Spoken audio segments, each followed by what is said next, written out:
they had the impression, it appears, that they were going to be told some information that you had about the DNC. How did they get that impression? It's quite possible that maybe they were looking for such information. They wanted it so badly.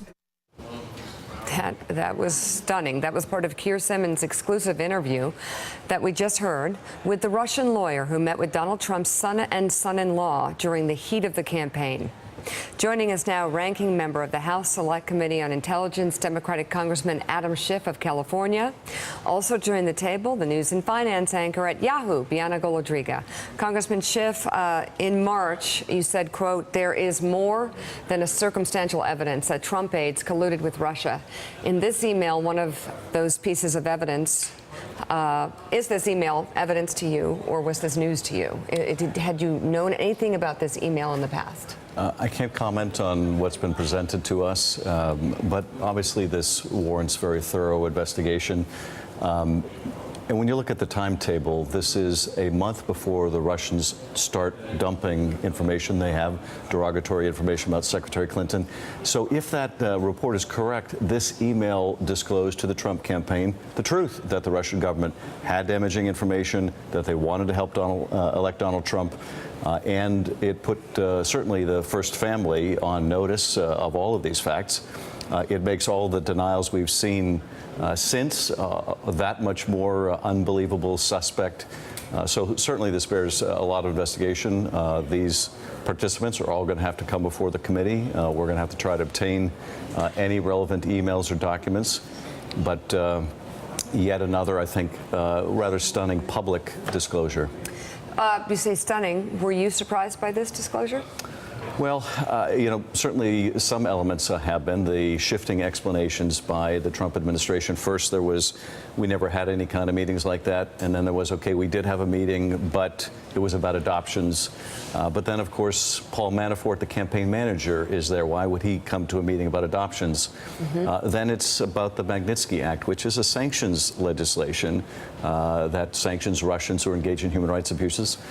Then we learned that, well, actually, they went hoping to get damaging information from the Russians about Hillary Clinton. So the explanations continue to shift. This has been the course not just for Donald Jr., but for many in the Trump orbit. And all of it, I think, raises a lot of alarm bells for us. Caddy. So, Congressman, I want to ask you the question everyone is asking about this, and you may not know the answer to it, but is this collusion? Well, certainly if the Trump campaign went to a meeting with the Russians seeking to enlist or receive the help of the Russian government in getting damaging information. Which is what the trail of evidence and emails suggests is the case. Yes, that would be a potential form of collusion, that they are going to coordinate with the Russians the receipt, the dissemination of damaging information. Again, this is still in the category of allegation that needs to be investigated. But here you have, very direct potential evidence of the Russians communicating with the campaign. We have stuff that will help your campaign. We want to help your father get elected.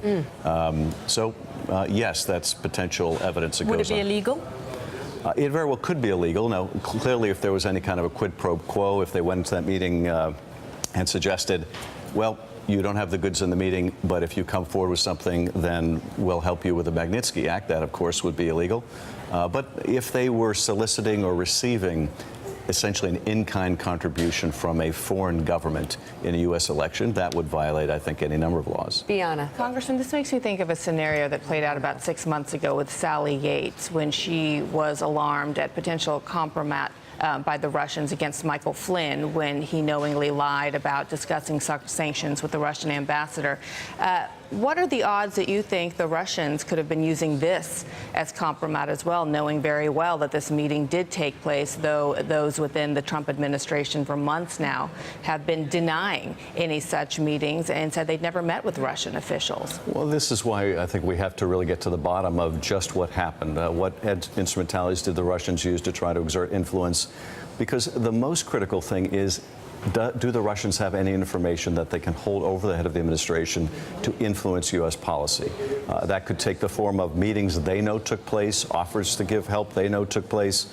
It could take the form of if they were engaged in money laundering with the Trump organization. I'm not saying this happened, but If it did, obviously that is something that could hold over the president and the First Family. We need to find out, did any of this happen? Because if it did, it could very well shape why the president approaches Syria the way he does, why he approaches Ukraine the way he does, why he approaches sanctions the way he does, why he says the things he says about we don't really know whether the Russians were involved. So obviously we need to get to the bottom of this. It would be the worst form of negligence for the Congress not to. Mike. So obviously you're going to want to have Donald Trump Jr. testify before your committee. Yes. Under oath. Yes. As part of that process, given what we know now publicly, where do you go as a prosecutor or as a congressman on this committee to get to intent? Well, you know, I think first we try to get whatever materials that we don't already have in terms of documentation. Then we bring in the witnesses who set up the meeting. Clearly, there was an expectation on the Trump campaign, even from their own statements, that they were going to get some goods on Hillary Clinton. Why was, if that report is correct, why was that email sent? If this lawyer, and I would take everything she has to say, obviously with a huge grain of salt, we know that the Russians use sometimes private citizens, sometimes oligarchs or whatnot to do their business. They don't always use certified agents of the SVR. So we'll want to know what went into that. Why did the person who sent that email believe that the Russians were trying to help elect Donald Trump? What information did he believe that they had? There's clearly a backstory here that we need to get to the bottom of. So, which leads to a second question that Caddy raised about collusion. What is the ultimate legal definition of collusion? Well, see, we've been using collusion as a term to cover a lot of potentially problematic conduct. There is no statute that uses that term, or coordination, which is the term the FBI director more often used. The statute would be conspiracy. If you conspire with others to violate any number of laws, it is a crime. So if there's a conspiracy to violate the election laws and get help from a foreign power, if there's a conspiracy to engage in illegal quid pro quo, an act of bribery where you'll get help in exchange for legislative change on the Magnitsky Act, obviously that would be problematic. If there's any conspiracy to obtain illicit information, to steal the information, any number of those things could be a violation of law. Those are things that Bob Mueller will be looking at for the purposes of, do we bring a prosecution? But there are also things that Congress needs to look at in terms of what were the full range of actions taken by the Russians?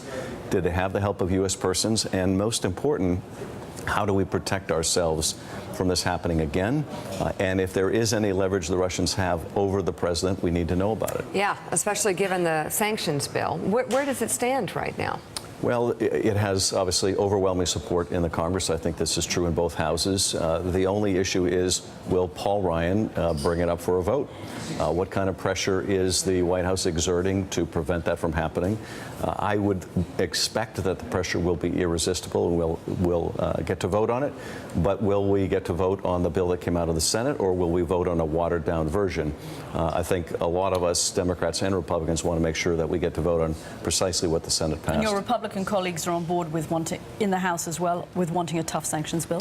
I think they certainly are. The question really is not what the members want. The question is what the leadership is willing to allow and how much pressure they're under from the White House. And Congressman, of all the people that were participating in this meeting, one is currently tied to the administration. Paul Manafort no longer a part of this team, and obviously Don Jr., a private citizen as well, working with the Trump company. Jared Kushner, given what we now know, do you think that he should have a security clearance revoked? Well, certainly it doesn't appear that a lot of the meetings that he participated in and the discussions that are alleged to have taken place weren't disclosed during his background check process. I would presume that from just the open source reporting. If that's the case, then I think he should have his security clearance reviewed and very likely revoked. You can't, I think, go into any kind of discussions or submit documents about whether you had meetings with foreign nationals and omit, for example, if it proved to be true, a discussion of wanting to set up a secret back channel with a foreign adversarial power. So for anyone else, they would absolutely have their security clearance revoked. Obviously, the agencies that are the holders of that clearance are in a very difficult position. So Donald Trump Jr. just tweeted, and he says, Congressman Schiff, media and Dems are extremely invested in the Russia story. If this nonsense meeting is all they have after a year, I understand the desperation. Is that all you have? Well, there's an awful lot more that's even in the public domain. But of course, the evolving accounts from Don Jr. don't inspire a lot of confidence. This is someone who was very adamant, never had in these meetings, never had any kind of help or offers of help. This is preposterous. He was making the same argument before. Of course, he's had to evolve his story many times since, and I'm sure will evolve it many times in the future. So I don't give that a whole lot of credit. All right, ranking member of the House Intel Committee, Congressman Adam Schiff, thank you very much for being on with us this morning. And Bianna, stay with us.